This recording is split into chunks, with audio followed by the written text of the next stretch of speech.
Ce podcast vous est proposé par Chacomdiff, chargé de communication et diffusion de vos spectacles vivants. Alors bonjour à tous, bienvenue sur Spital, je suis Arthur. Aujourd'hui ils accueillent la compagnie Plop pour leur spectacle Ce qui reste. Ce spectacle se joue au Théâtre du Roi René à 19h35 du 7 au 29 juillet, sauf les lundis. Est-ce correct ? Oui, c'est tout à fait correct. Bonjour, Bonjour. est-ce que tu peux te présenter en quelques mots s'il te plaît ? Alors, bonjour, je suis Muriel Michaud. Je suis une des comédiennes de la pièce Ce qui reste et je représente tout le monde ce matin. Est-ce que tu peux présenter en quelques mots la pièce ? Ah oui, bien sûr. Alors, Ce qui reste, c'est une comédie dramatique dans laquelle on suit Étienne, un trentenaire qui va accompagner sa mère en Suisse pour qu'elle puisse procéder à un suicide accompagné.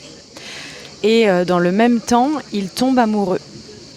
Donc c'est une comédie sur un sujet dur, mais traité avec beaucoup de tendresse et qui se concentre, disons, sur les relations humaines, les différentes formes d'amour. L'amour qu'on a pour nos parents, l'amour qu'on a pour nos enfants, pour nos amoureux et amoureuses et aussi pour nos amis. Et on voit comment finalement la décision de cette femme, qui pour elle est très raisonnée, consciente et calme, eh bien, au lieu d'endeuiller son entourage, ça va leur insuffler une force de vie immense. Voilà.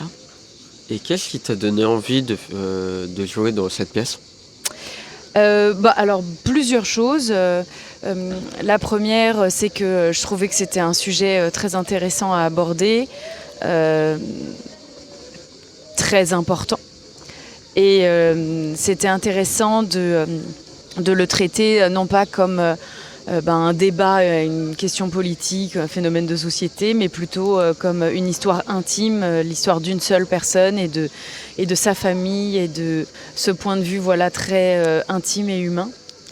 Et la deuxième, je pense, motivation aussi, c'était que c'était une création pour le Festival d'Avignon et que moi j'adore le Festival d'Avignon, que j'adore y jouer, j'adore y venir en tant que spectatrice les années où je joue pas. Et voilà, j'adore cet endroit et j'adore toute cette effervescence, toute cette force créatrice.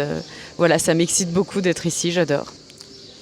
Et avant de parler de ta relation avec Avignon, est-ce qu'on peut dire que c'est une comédie dramatique, mais en même temps avec des vérités, avec un véritable sujet d'actualité, malgré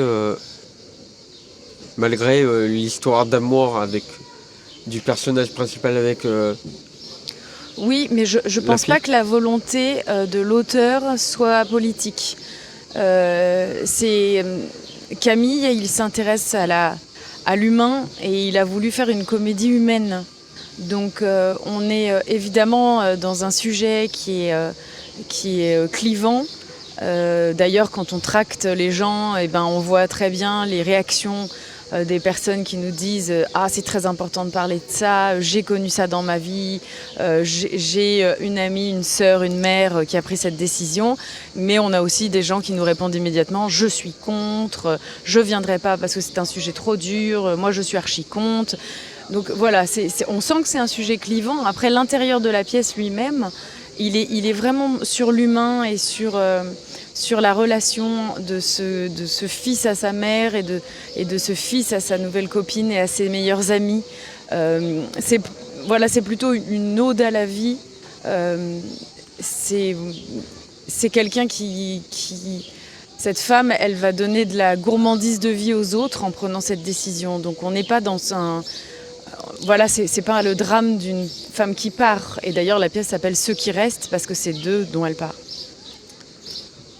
Et entre guillemets, c'est pas une comédie entre guillemets pathos où je veux dire, on va voir une pièce où parmi les sujets abordés, il y a l'euthanasie. Non, c'est pas du tout une pièce pathos parce qu'il y a beaucoup d'humour. Et parce que les personnages sont très hauts en couleur. Le personnage d'Annie, donc, qui est la mère qui a décidé de procéder à ce suicide accompagné, c'est une femme qui se plaint pas du tout. C'est une femme qui est très libre, qui est très heureuse de la vie qu'elle a vécue, qui profite des derniers instants, qui fait plein même de vannes et de blagues quelques heures avant de mourir, qui est une femme libre, qui a toujours repris toutes ses décisions elle-même. Donc on n'a personne à plaindre en fait dans cette pièce. On est avec les personnages, on a envie qu'ils prennent des initiatives, qu'ils sortent de leur zone de confort, qu'ils avancent. Mais on les plaint jamais, donc c'est pas pathos. Après, je dis pas que c'est pas émouvant, parce que hier soir encore, au moment des saluts, on a vu beaucoup de gens dans la salle qui pleuraient, parce que c'est émouvant, parce que c'est des sujets qui nous touchent tous, et le deuil, perdre un être cher, tout ça, on connaît, et c'est quelque chose qui nous touche, mais c'est pas l'objectif de la pièce. Et avec les autres comédiens, c'est la première fois que vous jouez ensemble ? Oui, on s'est tous rencontrés sur ce projet et c'est une super ambiance. Ils sont formidables, ils sont hyper sympas. On est très heureux, là on est en colloque tous ensemble et je vais citer Tatiana qui joue dans la pièce et qui dit que c'est la maison du bonheur. C'est beau. Oui, je suis d'accord. Et qu'est-ce que tu veux que les téléspectateurs, retiennent de la pièce après l'avoir vue ? Alors ça, j'ai envie de dire qu'ils retiennent ce qu'ils veulent. Enfin, je peux pas les forcer à retenir un truc, mais je sais pas, déjà qu'ils ressentent qu'on a eu du plaisir à jouer pour eux, parce que c'est une pièce de troupe. Il y en a de moins en moins à Avignon, des pièces où il y a du monde sur la scène, et nous on est 5 sur scène. Certains d'entre nous font plusieurs personnages. Et c'est important. En tout cas, pour moi, c'est très important que le théâtre de troupe continue à exister et continue à être représenté au Festival d'Avignon. Donc j'ai envie qu'ils sachent qu'on a beaucoup de plaisir à jouer pour eux, que ce sujet nous touche et que s'ils sont touchés aussi, alors on partagera quelque chose ensemble. Et quels sont les 3 mots pour qualifier le spectacle ? Je dirais tendre, intelligent, sensible. Et pour arriver sur des informations plus légères, c'est la première fois que tu joues à Avignon ? Non, j'ai fait plusieurs festivals déjà. Et quand je joue pas, je viens comme spectatrice. Donc je suis là tous les ans. Et qu'est-ce que tu aimes à Avignon qu'on ne trouve pas ailleurs ? Alors tout simplement la possibilité d'aller voir du théâtre à n'importe quelle heure de la journée ou de la soirée. Je trouve que c'est génial de se lever le matin en se disant qu'on va aller voir un spectacle à 10h ou à 12h40 ou à 14h15. Pour moi, c'est le paradis. J'aime tellement voir des pièces que là, alors oui, peut-être que c'est trop, 1500, je dis pas le contraire. Mais être constamment émerveillée, me prendre des claques dans la tronche, voir des pièces qui m'émeuvent énormément, qui me font rire, qui me bouleversent, et même voir des pièces que j'aime pas. Parce que je crois en l'espace du non-consensus. Je crois c'est bien qu'on n'ait pas tous les mêmes goûts et que c'est bien de pouvoir en débattre. Et j'adore les discussions très animées de gens qui disent « Mais non, c'était nul, mais si, c'était génial !» Voilà, j'adore. Donc je trouve ça formidable de voir autant de création, autant de créativité, autant de gens qui ont du talent. Il y a vraiment des comédiens extraordinaires ici, il y a des mises en scène géniales. Je trouve que c'est formidable et puis de proposer ça au rapport, je trouve ça génial. Ce que j'aime bien dans ton discours, c'est que tu dis ça de façon émerveillée, et que que chaque année que tu vas au festival, tu découvres des nouvelles histoires et c'est waouh, dingue. Oui. En fait, je m'habitue jamais et je suis jamais blasée, ça c'est vrai. Tous les ans, que je joue ou que je sois en spectatrice, je me précipite dans les théâtres et à chaque fois, je suis hyper surprise par par des compagnies qui ont vraiment des idées extraordinaires et des spectacles où je ressors, où je suis complètement bouleversée, où je mets 1 heure à m'en remettre. Ça m'est arrivé d'aller m'asseoir sur un trottoir à Avignon après une pièce pendant une demi-heure en me disant « Wow, trop d'émotions, beaucoup trop d'émotions ». Enfin, ça, voilà. Je trouve ça génial. Et bon, après, il y a des gens qui n'aiment pas être bouleversés, être secoués comme ça et avoir l'impression d'être passé dans une machine à laver. Moi, j'adore ça. Ça va avec mon caractère. Donc, pour moi, c'est génial. Après, je dis pas, au bout de quelques jours, quand on en a vu 4 dans la journée, 8, 12 en 3 jours, on a un espèce de ras-le-bol, une sensation d'indigestion où on a envie de mettre notre cerveau au repos, de faire un gros dodo et de plus penser à tout ça. Mais en fait, quand c'est fini, ça nous manque aussi. Et question, t'arrives à supporter la chaleur? Moi, ça va. Mais bon, moi je suis née en juillet, je suis un bébé de l'été. Je supporte plutôt bien la chaleur, je bois beaucoup d'eau, voilà, mais ça va, je suis pas... Il m'en faut vraiment beaucoup pour que je commence à me plaindre de la chaleur, quoi. Faut dépasser les 45. Donc là, il est tôt, on est sous les arbres, il fait bon, il y a un petit vent, c'est parfait. Et les moustiques? T'arrives Non, ça m'emmerde vraiment beaucoup les moustiques. D'accord, Non, ok. ça j'en peux plus. Enfin, là, j'ai l'impression de vivre couverte de pchit anti-moustiques, on fait tourner des petits machins, là, des petits tortillons, moustiquaires. Dans notre maison, il y a même des raquettes électriques pour tuer des moustiques. Ah non, c'est horrible non, ça. mais c'est horrible. Mais en fait, vraiment, c'est eux ou nous, quoi. Il y a un moment. C'est la guerre. C'est la guerre.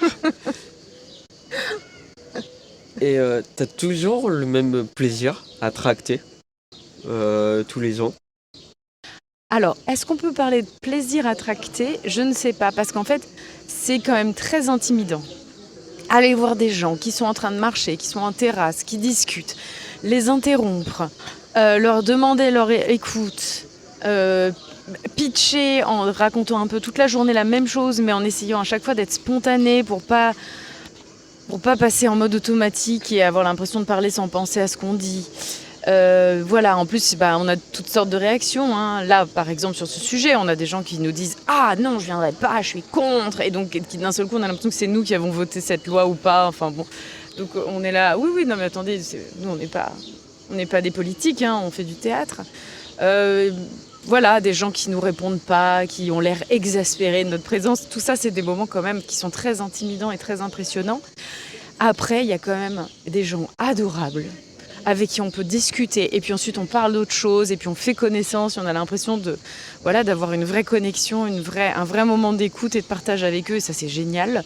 Et puis surtout, il y a une satisfaction énorme, c'est quand on reconnaît les gens qu'on a tractés dans la journée dans la salle.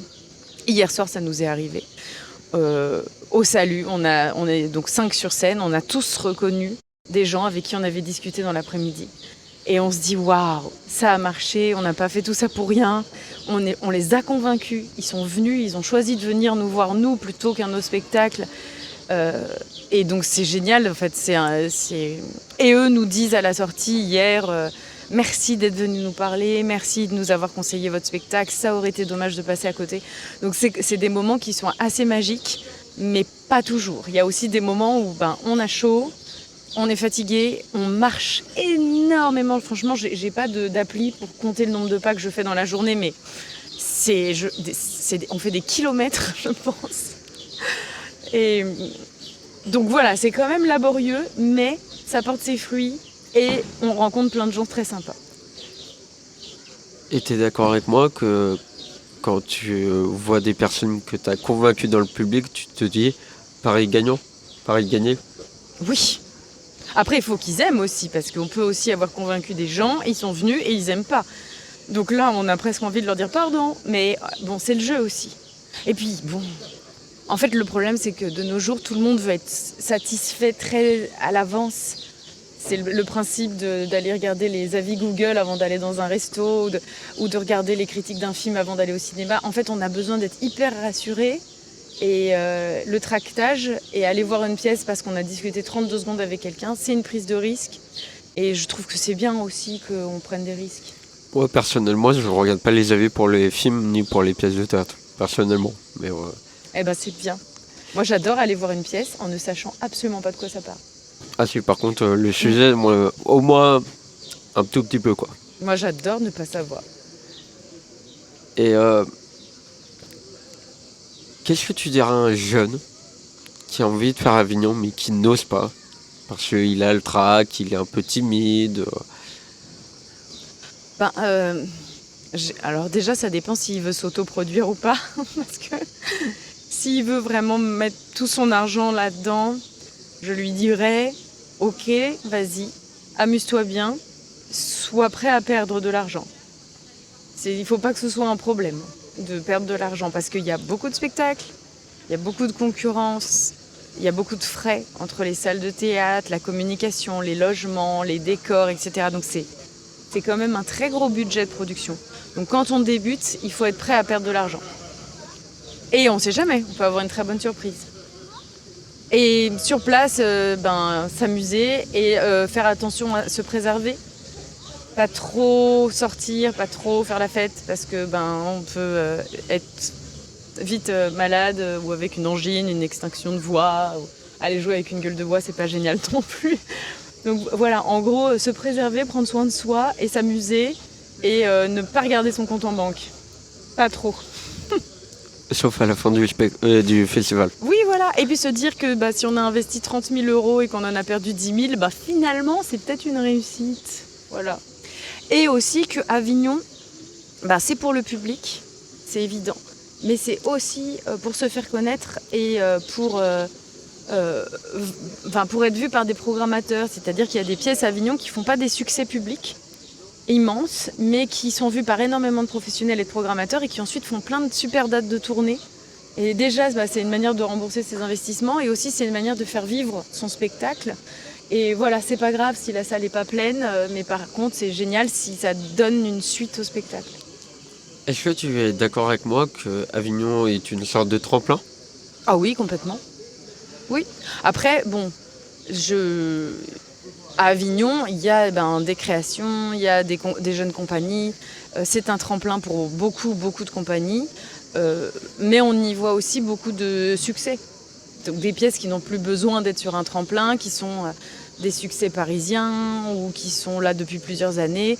Et elles sont là pour régaler un public qui n'a pas eu l'occasion de les voir et qui est heureux de pouvoir enfin voir cette pièce dont il a tant entendu parler. Mais en ce qui les concerne, c'est plus un tremplin. D'accord. Merci à toi, Muriel. Je rappelle le nom de la compagnie Plop pour leur spectacle Ceux qui restent. Ce spectacle se joue au Théâtre du Roi René à 19h35 du 7 au 29 juillet, sauf les lundis. Merci à toi. Merci beaucoup. Toutes les interviews Speed Théâtre sont à retrouver sur www.speedtheatre.fr.